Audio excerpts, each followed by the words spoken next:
എന്നോട് മിക്ക സ്റ്റുഡൻസും ചോദിക്കുന്ന ക്വസ്റ്റ്യൻ ആണ്, അക്രം ഞങ്ങൾ സ്റ്റഡി അബ്രോഡ് പ്ലാൻ ഇടുന്ന സമയത്ത് ഞങ്ങൾ വിളിക്കുന്ന ഏജൻസി ഞങ്ങളുടെ മിക്കപ്പോഴും ഒരു പൈസ പോലും വാങ്ങാറില്ല. സോ അവരെന്ത് നല്ല ആളുകളാണ്. സോ അതിന്റെ അർത്ഥം അവരെനിക്ക് സജസ്റ്റ് ചെയ്യുന്ന കോഴ്സ് നല്ലതാണെന്നുണ്ടോ?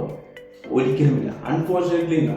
കാര്യം വൺസ് നിങ്ങൾ കോൾ ചെയ്തതിനു ശേഷം നിങ്ങളുടെ ഇമെയിൽ കളക്ട് ചെയ്യുന്നു, എന്നിട്ട് നിങ്ങളുടെ ആ ഇമെയിലിൽ ഒരു list of course colleges universities എല്ലാം അയച്ചു തരുന്നു. സോ മോസ്റ്റ് പ്രോബ്ലി നിങ്ങൾ അവർ പറഞ്ഞ ഏതെങ്കിലും ഒരു യൂണിവേഴ്സിറ്റിയിലേക്കായിരിക്കും പോകുക.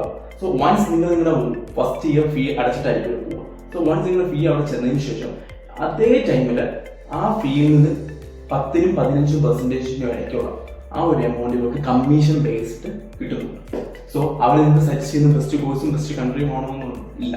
സോ ആ സ്ഥലത്താണ് മൈഗ്രോബഡി നിങ്ങളുടെ ഒരു സൊല്യൂഷനായി വരുന്നത്. ദ കൺട്രി ഫിറ്റ് റിപ്പോർട്ട് നിങ്ങളുടെ സ്വപ്നങ്ങളനുസരിച്ച്, നിങ്ങളുടെ ബഡ്ജറ്റ് അനുസരിച്ച്, നിങ്ങളുടെ കരിയർ പാത്ത് വേ, കരിയർ ഗോൾസ് അനുസരിച്ച്, നിങ്ങളുടെ ഇൻട്രസ്റ്റ് അനുസരിച്ച് നിങ്ങൾക്ക് ഏതാണോ കൺട്രി, അഥവാ ആ കൺട്രിയിലേക്ക് നിങ്ങൾക്ക് എൻറോൾ ചെയ്യാൻ സാധിച്ചില്ലെങ്കിൽ ഏതൊക്കെ ബാക്കപ്പ് ഓപ്ഷൻസ് ആയിട്ട് വെക്കണം എന്നുള്ള രീതിയിലൊരു കോംപ്രഹെൻസീവ് റിപ്പോർട്ട് നിങ്ങൾക്ക് പ്രൊവൈഡ് ചെയ്യുന്നു. അത് വെറും ഒരു റിപ്പോർട്ടല്ല, with the help of AI plus our migration intelligence framework, use ചെയ്താണ് നിങ്ങൾക്ക് ആ റിപ്പോർട്ടുകൾ പ്രിപ്പയർ ചെയ്യുന്നത്. So if you want to know more about that, then DM us.